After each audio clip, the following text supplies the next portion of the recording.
ದೇವರ ನಾಮಕ್ಕೆ ಸ್ತೋತ್ರವಾಗಲಿ. ಇಂದಿನ ನಿರೀಕ್ಷೆ ವಾಕ್ಯಕ್ಕೆ ನಿಮ್ಮೆಲ್ಲರನ್ನೂ ಸ್ವಾಗತಿಸಿಕೊಳ್ಳುತ್ತಾ ಇದ್ದೇನೆ.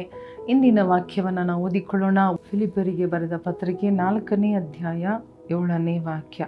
ಆಗ ಎಲ್ಲ ಗ್ರಹಿಕೆಯನ್ನು ಮೀರುವ ದೇವ ಶಾಂತಿಯು ನಿಮ್ಮ ಹೃದಯಗಳನ್ನು ಯೋಚನೆಗಳನ್ನು ಕ್ರಿಸ್ತ ಯೇಸುವಿನಲ್ಲಿ ಕಾಯುವುದು.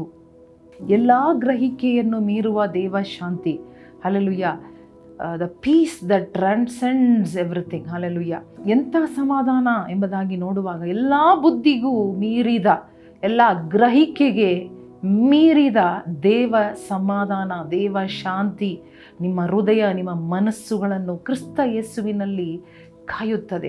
ಈ ವಾಕ್ಯವು ಹಲ್ಲೆಲೂಯಾ ದೇವರು ನನಗೆ ತೋರಿಸಿಕೊಡುವಾಗ ನಾನು ಅಂಡರ್ಲೈನ್ ಮಾಡುವಂಥ ಕಾರ್ಯ ಏನಂದರೆ ಎಲ್ಲ ಗ್ರಹಿಕೆಗೆ ಮೀರುವ. ಹಲ್ಲೆಲೂಯಾ. ಗ್ರಹಿಕೆ ಅಂದರೆ ಈ ಭೂಮಿ, ಈ ನೇಚರ್, ಈ ನ್ಯಾಚುರಲ್ ರೆಲ್ಮನ್ನು ಮೀರಿದ ಒಂದು ರೆಲ್ಮ್ ಪರಲೋಕ. ಅದು ದೇವರ ಪ್ರಸನ್ನತೆ. ಹಲ್ಲೆಲೂಯಾ. ಅದು ದೇವರಿಂದ ಬರುವಂಥ ಒಂದು ಕಾರ್ಯವಾಗಿರುತ್ತದೆ. ಹಲ್ಲೆಲೂಯಾ. ನಮ್ಮ ಭೂಮಿ, ನಮ್ಮ ಸುತ್ತಮುತ್ತ, ನಮ್ಮ ಪರಿಸ್ಥಿತಿ ಒಂದು ರೆಲ್ಮ್, ಒಂದು ಎನ್ವೈರಮೆಂಟ್ ಆಗಿದೆ, ಒಂದು ಸ್ಥಿತಿಯಾಗಿದೆ. ಆದರೆ ಅದನ್ನು ಮೀರಿದ್ದು ದೇವರಿಗೆ ಸಂಬಂಧಪಟ್ಟದ್ದು, ದೇವರದು. ಅದು ದೇವರ ಒಂದು ಮಂಡಳ. ಹಲ್ಲೆಲೂಯಾ. ಅವ್ರು ಹೇಳ್ತಾ ಇದ್ದಾರೆ, ನೀನು ಎಲ್ಲವನ್ನ ದೇವರಿಗೆ ತಿಳಿಯಪಡಿಸು, ದುಃಖ ಪಡಬೇಡ, ಬಿ ಆನ್ಷಿಯಸ್ ಆಫ್ ನಥಿಂಗ್. ನೀನು ಯಾವ ಸಂಬಂಧವಾಗಿಯೂ ಚಿಂತೆ ಮಾಡದೆ ನೀನು ದೇವರ ಬಳಿಗೆ ಹೋಗಿ ಎಲ್ಲವನ್ನ ಹೇಳುವಾಗ ಏನಾಗುತ್ತದೆ? ಹಲ್ಲೆಲೂಯಾ. ಗ್ರಹಿಕೆಗೆ ಮೀರಿದ, ಎಲ್ಲ ಗ್ರಹಿಕೆಯನ್ನು ಮೀರುವ ದೇವ ಶಾಂತಿ, ಎಲ್ಲ ಗ್ರಹಿಕೆಗೆ ಮೀರಿದ ದೇವ ಶಾಂತಿ. ಎಂಥ ಶಾಂತಿ, ಎಂಥ ಸಮಾಧಾನ ಈ ಲೋಕ ಕೊಡಲಾರದ, ಈ ಲೋಕದಿಂದ ಸಿಗಲಾರದ, ಹುಡುಕಿ ಖರ್ಚು ಮಾಡಿದರೂ ಸಿಗಲಾರದ, ಸಂಪಾದಿಸಲು ಸಾಧ್ಯವಿಲ್ಲದ ಹಲ್ಲೆಲೂಯಾ ಸಮಾಧಾನ, ಸಂತೋಷ, ನೆಮ್ಮದಿ, ಬಿಡುಗಡೆ, ಐಶ್ವರ್ಯ, ಆಶೀರ್ವಾದ ಎಲ್ಲಿಂದ ಬರುತ್ತದೆ ನಿನಗೆ? ಇಲ್ಲಿಂದ ಅಲ್ಲ, ಈ ಮಂಡಳದಲ್ಲಿ ಅಲ್ಲ. ಈ ಮಂಡಳ ಯಾವಾಗಲೂ ಉಪದ್ರವ, ಕಷ್ಟ, ಕೊರತೆ, ಕುಂದು, ಚಿಂತೆ, ಹೋರಾಟ. ಆದರೆ ಹಲ್ಲೆಲೂಯಾ ಪರಲೋಕದಿಂದ, ಹಲ್ಲೆಲೂಯಾ ದೇವರಿಂದ ನಿನಗೆ ಒಂದು ಸಮಾಧಾನ ನಿನ್ನ ಮನಸ್ಸನ್ನು ತುಂಬುತ್ತದೆ, ನಿನ್ನ ಹೃದಯವನ್ನು ತುಂಬುತ್ತದೆ. ಅದು ಗ್ರಹಿಕೆಗೆ ಮೀರಿದ್ದು, ನಿನ್ನ ಮಂಡಳವನ್ನು ಮೀರಿದ್ದು, ಅದು ನ್ಯಾಚುರಲನ್ನು ಮೀರಿದ್ದು, ಅದು ಸೂಪರ್ ನ್ಯಾಚುರಲ್ ಆಗಿರುವಂಥದ್ದು. ಹಲ್ಲೆಲೂಯಾ. ಅನೇಕ ಸಾರಿ ನಮ್ಮ ಜೀವನದಲ್ಲಿ ನಾವು ಯೋಚನೆ ಮಾಡುತ್ತೇವೆ, ಅಯ್ಯೋ ನಾನು ಪ್ರಾರ್ಥನೆ ಮಾಡಿ ಮಾಡಿ ಮಾಡಿ ಏನೂ ನಡೀತಾ ಇಲ್ಲ, ನಾನು ಏನು ನೋಡುತ್ತಾ ಇಲ್ಲ, ಸಮಾಧಾನ ಇಲ್ಲ, ಸಂತೋಷ ಇಲ್ಲ, ಏನಿಲ್ಲ, ಬಿಡುಗಡೆ ಇಲ್ಲ ಎಂಬುದಾಗಿ ನಾವು ನಮ್ಮ ಮಂಡಳವನ್ನೇ ನೋಡುತ್ತಾ ಹುಡುಕುತ್ತಾ ನಮ್ಮ ಊಹನೆಗೆ ಬರುವಂಥ ಕಾರ್ಯಗಳನ್ನೇ ನಾವು ಹುಡುಕುತ್ತಾ ಇರುತ್ತೇವೆ. We try to understand in our own realm. ಆದರೆ ದೇವರು ಹೇಳ್ತಾ ಇದ್ದಾರೆ, ಇಲ್ಲ, ನಿನ್ನ ಸಮಾಧಾನ ನನ್ನಿಂದ ಬರುತ್ತದೆ. ನಾನು ನಿನಗೆ ಸಮಾಧಾನವನ್ನು ಬಿಟ್ಟು ಹೋಗಿದ್ದೇನೆ, ನಾನು ನಿನಗೆ ಸಮಾಧಾನವನ್ನು ಕೊಟ್ಟು ಹೋಗಿದ್ದೇನೆ. ಅದು ಈ ಲೋಕವು ಕೊಡಲಾರದ್ದು, ಲೋಕವು ತೆಗೆಯಲಾರದ್ದು. ಹಲ್ಲೆಲೂಯಾ. ನಿಮ್ಮ ಸಮಾಧಾನ ನಿಮ್ಮ ಪರಿಸ್ಥಿತಿಯನ್ನು ಆಧಾರಿತವಾಗಿ ಇಲ್ಲ. It doesn't depend on your situation. Hallelujah. ನಿಮ್ಮ ಸಿಟ್ಯುವೇಷನಿಂದ ಬರುವ ಸಮಾಧಾನ ಅಲ್ಲ, ನೀವು ಕೇಳುವುದರಿಂದ ಬರುವ ಸಮಾಧಾನ ಅಲ್ಲ. ಹಲ್ಲೆಲೂಯಾ. ದೇವರಿಂದ ಬರುವ ಸಮಾಧಾನ. when you are praying, when you tell everything to God, there is a peace in your heart. hallelujah. Maybe the situations are like storm. ನಿನ್ನ ಪರಿಸ್ಥಿತಿ ನೋಡುವಾಗ ಅದು ಒಂದು ಅಲ್ಲೋಲ ಕಲ್ಲೋಲವಾಗಿದೆ, ಅದು ಒಂದು ಬಿರುಗಾಳಿ, ಒಂದು ಸುಂಟರ ಗಾಳಿ ಆಗಿದೆ.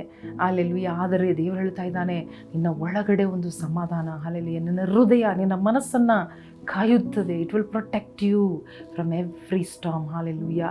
ಹಲ್ಲೆಲೂಯಾ.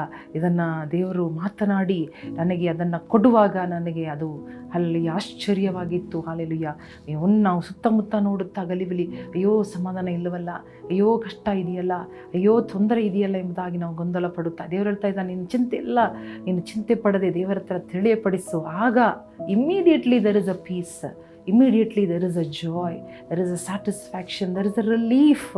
ಕಷ್ಟ ಹೋಗಿಲ್ಲ, ಆದರೆ ನಿನ್ನ ಒಳಗಡೆ ಒಂದು ರಿಲೀಫು, ನಿನ್ನ ಒಳಗಡೆ ಒಂದು ದೊಡ್ಡ ಸಮಾಧಾನ. ಹಲ್ಲೆಲೂಯಾ. ಪರಲೋಕ ನನಗಿದೆ, ದೇವರು ನನಗಿದ್ದಾನೆ, ದೇವರು ನನಗೆ ಸಮಾಧಾನ ಕೊಡುತ್ತಾನೆ, ದೇವರು ನನ್ನನ್ನು ಆಶೀರ್ವದಿಸ್ತಾನೆ, ನನ್ನನ್ನು ನಡೆಸ್ತಾನೆ, ನನ್ನ ಕೊರತೆಗಳನ್ನು ಪೂರೈಸ್ತಾನೆ, ನನ್ನ ಅಗತ್ಯಗಳನ್ನು ನೋಡಿಕೊಳ್ಳುತ್ತಾನೆ, ನನ್ನನ್ನು ಗುಣಪಡಿಸುತ್ತಾನೆ, ನನ್ನನ್ನು ಕೈ ಬಿಡುವುದಿಲ್ಲ ಎಂಬ ಆ ಸಮಾಧಾನ. Hallelujah. That is the peace which transcends. Hallelujah. ಮಿತಿ ಮೀರಿದ ಸಮಾಧಾನ. ಹಲ್ಲೆಲೂಯಾ. ನಿನ್ನ ಮಂಡಳವನ್ನು ಒಡೆದು ಬರುವಂತಹ ಒಂದು ಸಮಾಧಾನ. ಹಲ್ಲೆಲೂಯಾ. ಆಕಾಶದಿಂದ ತರೆದು ಪರಲೋಕವನ್ನು ತರೆದು ಸುರಿಸಲ್ಪಡುವ ಸಮಾಧಾನ. ಕಣ್ಣು ಮುಚ್ಚಿ ಈ ಸಮಾಧಾನವನ್ನು ಹೊಂದಿಕೊಳ್ಳ್ರಿ. ಇವತ್ತು ನಾನು ಪ್ರಾರ್ಥನೆ ಮಾಡುತ್ತೇನೆ. ಹಲ್ಲೆಲೂಯಾ. ನಾವೆಲ್ಲರೂ ಪ್ರಾರ್ಥನೆ ಮಾಡೋಣ. ಲಾರ್ಡ್ ದೇವರೇ, ನಾನು ಪ್ರಾರ್ಥನೆ ಮಾಡುವಾಗ ಈಗ ಪರಲೋಕ ತೆರೆಯಲ್ಪಟ್ಟು ನಿನ್ನೆಲ್ಲ ಮಕ್ಕಳ ಮೇಲೆ ಈ ಸಮಾಧಾನ ಅಪ್ಪ, ಮಿತಿ ಮೀರಿದ ಸಮಾಧಾನ, ಮಿತಿ ಮೀರಿದ ಸಮಾಧಾನ, the transcending peace O God, the exceeding peace O God. Hallelujah. ಹೃದಯಗಳಲ್ಲಿಯೂ ಮನಸ್ಸುಗಳಲ್ಲಿಯೂ ಮನೆಯಲ್ಲಿಯೂ ಹಲ್ಲೆಲೂಯಾ, ಹಲ್ಲೆಲೂಯಾ. Thank you. ಕುಟುಂಬದಲ್ಲಿ ಸಮಾಧಾನ ಈಗ ಪರಲೋಕದಿಂದ ಇಳಿದು ಬರಲಿ. ಯಾರು ತೆಗೆಯಲಾರದ ಸಮಾಧಾನ. ಈ ಸಮಾಧಾನ ಕಣ್ಣಿಗೆ ಕಾಣದ ಸಮಾಧಾನ, ಪರಲೋಕದ ಸಮಾಧಾನ, ದೇವರಿಂದ ಬರುವ ಸಮಾಧಾನ. ಯಾರು ಕಿತ್ತುಕೊಳ್ಳಲು ಸಾಧ್ಯವಿಲ್ಲ. ಯಾವ ಪರಿಸ್ಥಿತಿ, ಯಾವ ಸೈತಾನನು ಕಿತ್ತುಕೊಳ್ಳಲಿಕ್ಕೆ ಸಾಧ್ಯವಿಲ್ಲ. ಅಲ್ಲೆಲ್ಲೂ ಯಾರ ಮಾತುಗಳು, ಚುಚ್ಚು ಮಾತುಗಳು, ಕುಚೋದ್ಯ ಮಾತುಗಳು, ಸುಳ್ಳು ಮಾತುಗಳು ಇದನ್ನು ಕಿತ್ತು ಹಾಕುವುದಕ್ಕೆ ಸಾಧ್ಯವಿಲ್ಲ. ಹಲ್ಲೆಲೂಯಾ. ಅಂತ ಸಮಾಧಾನ ಈಗ ಒಬ್ಬೊಬ್ಬರ ಮೇಲೆ ಇಳಿದು ಬರಲಿ. ಈ ದಿನ ಇಳಿದು ಬರಲಿ. ಇಡೀ ದಿನ ನಿನ್ನ ಸಮಾಧಾನ ಕಾಯಲಿ ಸ್ವಾಮಿ. ಯೇಸುವಿನ ನಾಮದಲ್ಲಿ ಬೇಡಿಕೊಳ್ಳುತ್ತೇವೆ ನಮ್ಮ ತಂದೆ. ಆಮೇನ್. ಪ್ರಿಯ ಸಹೋದರ ಸಹೋದರಿಯರೇ, ಇಂಥ ದೇವ ಸಮಾಧಾನ ನಿಮಗೆ ದೇವರು ಕೊಡುತ್ತಾ ಇದ್ದಾರೆ. ಯಾರು ತೆಗೆಯಲು ಸಾಧ್ಯವಿಲ್ಲ. ಅದನ್ನು ಹೊಂದಿಕೊಳ್ಳ್ರಿ. ಇವತ್ತು ದೇವರು ನಿಮಗೆ ಕೊಡುತ್ತಾ ಇದ್ದಾರೆ. ದೇವರು ನಿಮ್ಮನ್ನು ಆಶೀರ್ವದಿಸಲಿ. ಆಮೇನ್.